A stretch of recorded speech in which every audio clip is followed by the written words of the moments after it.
அருகே இளம்பெண் தூக்கிட்டு தற்கொலை செய்து கொண்டது குறித்து போலீசார் விசாரணை மேற்கொண்டு வருகின்றனர். தென்காசி மாவட்டம் சங்கரன்கோவில் அருகே உள்ள நடவக்குறிச்சி வடக்கு தெருவை சேர்ந்த தங்கையா மகன் ராஜேந்திரகுமார் ராணுவத்தில் பணிபுரிந்து வருகிறார். இவரது மனைவி அமுதா ஆசிரியராக பணியாற்றி வருகிறார். இவர்களுக்கு 2 மகன்கள் உள்ளனர். இந்நிலையில் ராஜேந்திரகுமார் 10 நாள் விடுமுறையில் சொந்த ஊரான நடவக்குறிச்சி கிராமத்திற்கு வந்து மீண்டும் பணிக்கு திரும்பியுள்ளார். இந்நிலையில் அமுதா தூக்கிட்டு தற்கொலை செய்து கொண்டுள்ளார். நீண்ட நேரமாகியும் அமுதா வீட்டை விட்டு வெளியே வராததால் அக்கம் பக்கத்தினர் சென்று பார்த்தபோது தூக்கிட்டு தற்கொலை செய்து கொண்டது தெரியவந்தது. இதுகுறித்த தகவல் அறிந்து வந்த போலீசார் அமுதாவின் உடலை கைப்பற்றி பிரேத பரிசோதனைக்காக மருத்துவமனைக்கு அனுப்பி வைத்தனர்.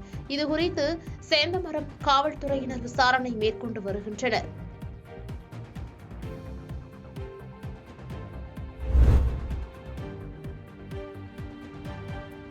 இந்தியா கூட்டணி சார்பில் கரூர் நாடாளுமன்ற தொகுதி வேட்பாளராக அறிவிக்கப்பட்ட ஜோதிமணி பல்வேறு கட்சி நிர்வாகிகளை சந்தித்து பேசினார்.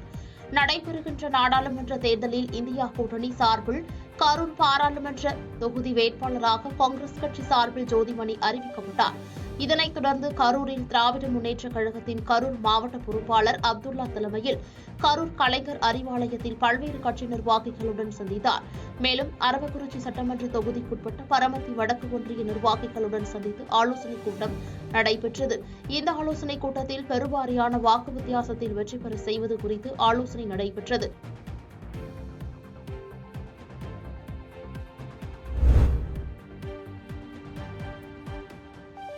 நெடுங்குடி அருகே உள்ள அம்பாள்புரத்தில் மனோன்மணி அம்மன் பங்குனி திருவிழாவை முன்னிட்டு மாட்டுவண்டி எல்கை பந்தயம் நடைபெற்றது. புதுக்கோட்டை மாவட்டம் நெடுங்குடி அருகே உள்ள அம்பாள்புரத்தில் மனோன்மணி அம்மன் பங்குனி திருவிழாவை முன்னிட்டு மாட்டுவண்டி எல்கை பந்தயம் நடைபெற்றது. இந்த பந்தயமானது சிறிய மாடு, பெரிய மாடு என 2 பிரிவுகளாக நடைபெற்றது. இதில் திருநெல்வேலி, சிவகங்கை, புதுக்கோட்டை ஆகிய மாவட்டங்களைச் சேர்ந்த 31 ஜோடி மாட்டுவண்டிகள் கலந்து கொண்டன. பெரிய மாட்டு வண்டியில் 9 ஜோடிகளும், சிறிய மாட்டு வண்டி பந்தயத்தில் 22 ஜோடிகளும் கலந்து கொண்டனர். சாலையில் சேரி பாய்ந்த மாட்டு வண்டிகளை ஏராளமான பொதுமக்கள் கண்டு ரசித்தனர். தொடர்ந்து மாட்டு வண்டி பந்தயத்தில் முதல் 4 இடங்களை பிடித்த உரிமையாளர்களுக்கும் அதனை ஓட்டி வந்த சாரதிகளுக்கும் ரொக்க பரிசு மற்றும் கோப்பைகள் வழங்கப்பட்டது.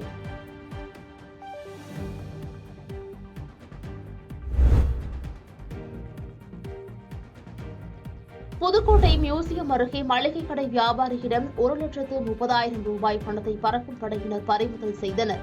நடைபெறவுள்ள நாடாளுமன்ற தேர்தல் விதிமுறைகளின்படி புதுக்கோட்டை மாவட்டத்தில் 58 பறக்கும் படையினர் சோதனை நடத்தி வரும் நிலையில் மியூசியம் அருகே மேலமுத்து உடையான்பட்டி சேர்ந்த மளிகை கடை வியாபாரி ரஜினிகாந்த் என்பவர் மினி வேனில் 1,30,000 ரூபாய் பணம் கொண்டு சென்றுள்ளார். அப்போது நிலையான கண்காணிப்பு குழு நடராஜன் தலைமையில் உதவி ஆய்வாளர் ஸ்ரீதரன் ஆகியோர் வாகனத்தை சோதனை செய்த போது உரிய ஆவணங்கள் இல்லாமல் எடுத்துச் சென்ற 1,30,000 ரூபாய் ரொக்க பணத்தை பறிமுதல் செய்து புதுக்கோட்டை வருவாய் கோட்டாட்சியர் ஐஸ்வர்யா மற்றும் தாசில்தார் பரணியிடம் ஒப்படைத்தனர்.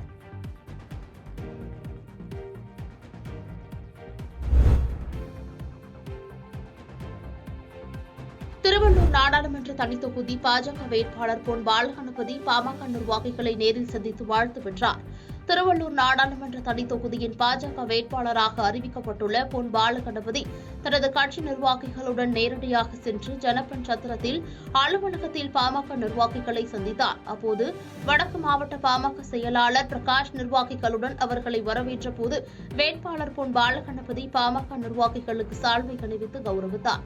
தொடர்ந்து பாமக நிர்வாகிகளுக்கு வேட்பாளரை அறிமுகம் செய்து பேசிய மாவட்ட செயலாளர் பிரகாஷ், மருத்துவர் ராமதாஸ் யாருடன் கூட்டணி அமைத்தாலும், யாரை கை காட்டினாலும் அவர்களுடன் இணைந்து தேர்தல் பணியாற்ற வேண்டியது கடமை என்றார். இந்நிகழ்ச்சியின் போது பாமக மாவட்ட தலைவர், இளைஞரணி செயலாளர் உள்ளிட்ட நிர்வாகிகள் பலர் உடனிருந்தனர். பாதகம் செய்பவரை கண்டால் நாம் பயங்கொள்ளலாகாது பாப்பா, மோதி மிதித்து விடு பாப்பா, அவர் முகத்தில் உமிழ்ந்து விடு பாப்பா. அண்மை செய்திகளை உடனுக்குடன் தெரிந்து கொள்ள இணைந்திருங்கள் இயம்நாடு தொலைக்காட்சியுடன்.